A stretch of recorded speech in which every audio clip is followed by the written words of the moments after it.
प्यारे बच्चों, online video के माध्यम से आप सभी अपना समस्त विषय पढ़ रहे हैं और आपके विद्यालय भगवती प्रसाद ओझा इंटरमीडिएट कॉलेज की ओर से आप सभी को समस्त विषय वीडियो के माध्यम से पहुंचाया जा रहा है। आप सभी मन लगा के पढ़ते रहें। तो आइए, कक्षा 7 के बच्चे ध्यान देंगे, यानी 7वीं क्लास के बच्चे आज अपना हिंदी विषय पाठ 4 कक्षा 7 हिंदी पाठ 4 का शेष भाग, शेष पैराग्राफ आप सभी पढ़ेंगे। व्यायाम जीवन का अभिन्न अंग। व्यायाम हमारे जीवन में कितना उपयोगी है, आइए समझते हैं। प्यारे बच्चों, शारीरिक विकास और मानसिक विकास के लिए व्यायाम मनुष्य के जीवन में आवश्यक है। व्यायाम करने से व्यक्ति स्वस्थ रहता है। व्यायाम करने से व्यक्ति का अपने शारीरिक विकास और स्वास्थ्य पर विशेष महत्व होता है। तो आइए इस पाठ की शुरुआत करते हैं। इसके पहले 4-5 पैराग्राफ पढ़ा चुके हैं, बिल्कुल लास्ट पायदान पे आए हैं। 3 पैराग्राफ जो शेष हैं मैं उनको बताना चाहूँगा। व्यायाम समाप्त करते ही भोजन करना एवं भोजन के बाद शीघ्र ही व्यायाम करना उचित नहीं है। प्यारे बच्चों, कहने का मतलब ये है कि आप व्यायाम कर रहे हैं और व्यायाम के तुरंत समाप्त होते ही भोजन करना शुरू कर दिए, अच्छी बात नहीं है, ये ठीक नहीं है। व्यायाम करने के लिए आधे या पौने घंटे के बाद भोजन करना चाहिए। आधे घंटे बाद या पौन घंटे के बाद ही भोजन करना चाहिए। आप अपने शरीर को किसी भी कार्य में लगाए हुए हैं और तुरंत फुर्सत होने के बाद यदि आप भोजन कर लेते हैं तो भोजन पचता नहीं है, अपच हो जाता है और सारी समस्याएं आपके शरीर के अंदर आने लगती हैं। इसलिए व्यायाम करने के पौने घंटे बाद या आधे घंटे बाद ही भोजन करना चाहिए। थोड़ा सा रिलैक्स हो जाएं तब आप भोजन करें। और देखिए, इसी तरह भोजन करने के बाद कम से कम 3 घंटे तक कोई व्यायाम नहीं करना चाहिए। और ये भी बातें हैं कि भोजन करने के बाद कम से कम 3 घंटा कोई व्यायाम नहीं करना चाहिए।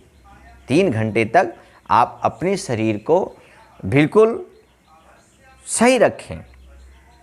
व्यायाम का सबसे अच्छा समय प्रातः काल है। सभी जानते हैं कि व्यायाम करने का, कसरत करने का सबसे अच्छा समय क्या होता है? प्रातः काल, यानी सुबह के समय। उस समय किए गए व्यायाम का लाभ पूरे दिन मिलता है। यदि आप सुबह सुबह व्यायाम कर लेते हो, आपकी शरीर बिल्कुल स्फूर्तिमान हो जाती है और उसका लाभ पूरे दिन आपको मिलता है। आप बिल्कुल स्फूर्तिमान रहते हैं, किसी प्रकार का जो है शरीर में कोई दिक्कत नहीं आती है, हर जगह आप बिल्कुल फिट रहते हैं। वैसे सायंकाल को भी व्यायाम किया जा सकता है। सवेरे व्यक्तिगत व्यायाम करना एवं शाम को सामूहिक खेल कूद में भाग लेना एक अच्छा व्यायाम का नियम है। सुबह जो है आप अपना व्यायाम अकेले ही कर सकते हैं और शाम को खेल कूद में शामिल होकर के, सामूहिक रूप से शामिल होकर के व्यायाम करना बहुत ही अच्छा है, बहुत ही बेहतर है। कई लोग होते हैं, कई लोगों के साथ व्यायाम करना होता है, वो आपके लिए बड़ा बेहतर होता है। प्राणायाम का व्यायाम से गहरा संबंध है। जो प्राणायाम है उसका व्यायाम से बहुत गहरा संबंध है।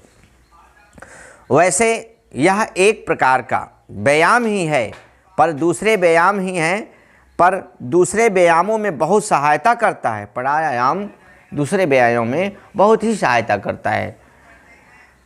प्राणायाम का अर्थ है गहरी और लंबी श्वास प्रक्रिया। प्यारे बच्चों, प्राणायाम का मतलब होता है गहरी और लंबी सांस लेने की प्रक्रिया, ये नियम है। इससे तन और मन दोनों शुद्ध होते हैं। जब आप गहरी सांस लेते हैं, फिर नाक दबाते हैं, फिर सांस लिए, फिर नाक छोड़े, फिर सांस लिए या फिर सांस छोड़े, तो ये जो है आपको फेफड़े को दुरुस्त और बिल्कुल जो है स्फूर्तिवान रखता है, हाँ, और मन को शुद्ध रखता है। इससे तन और मन दोनों शुद्ध होते हैं।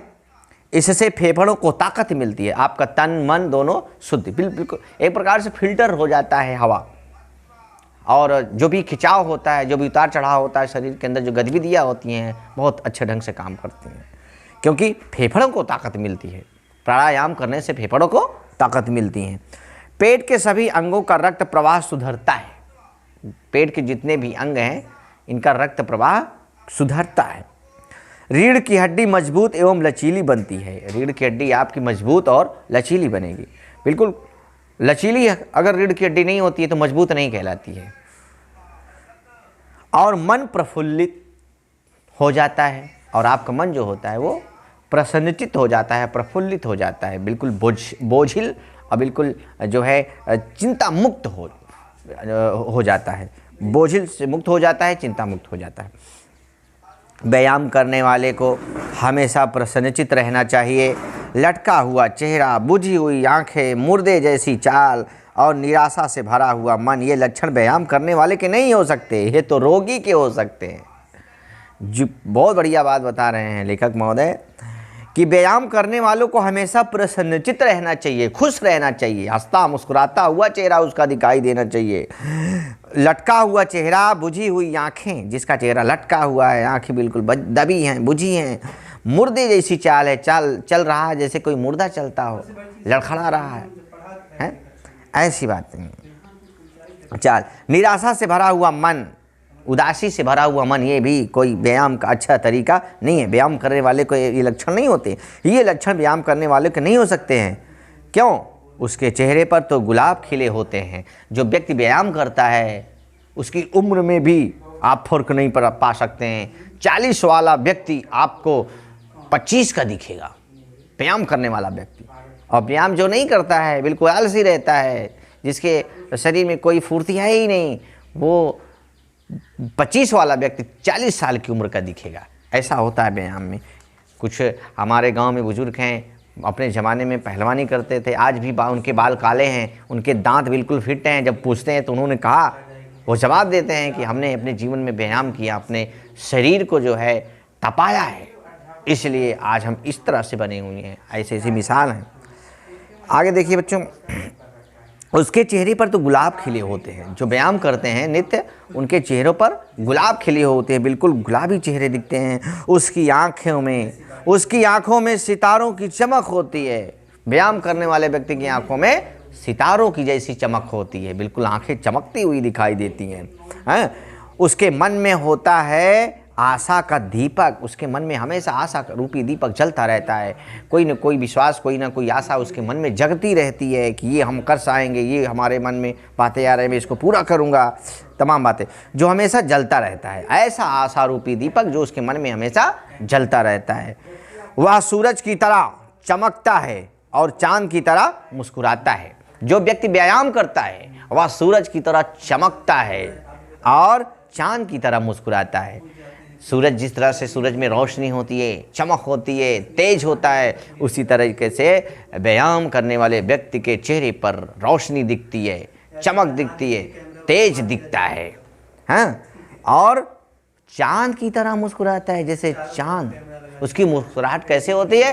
चांद की तरह, जैसे चांद खिला हुआ है उसके चेहरे पर, ऐसा दिखता है व्यायाम करने वाला व्यक्ति।